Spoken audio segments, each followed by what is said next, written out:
OCD obsessive compulsive disorder, அதாவது தீவிர மனப்பிளர்ச்சி நோய்.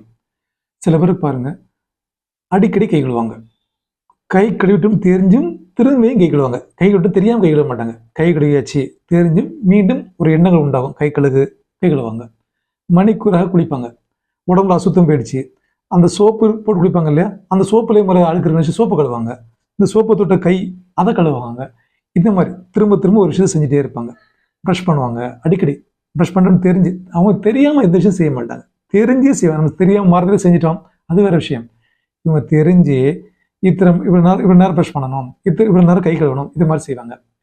தூங்கும்போது டோர் லாக் பண்ணிட்டோமா இல்லையா செக் பண்ணுவாங்க, பேக் ஷான் எடுத்துட்டோமா இல்லையா செக் பண்ணுவாங்க, கேஸ் ஆஃப் பண்ணிட்டோமா இல்லையா.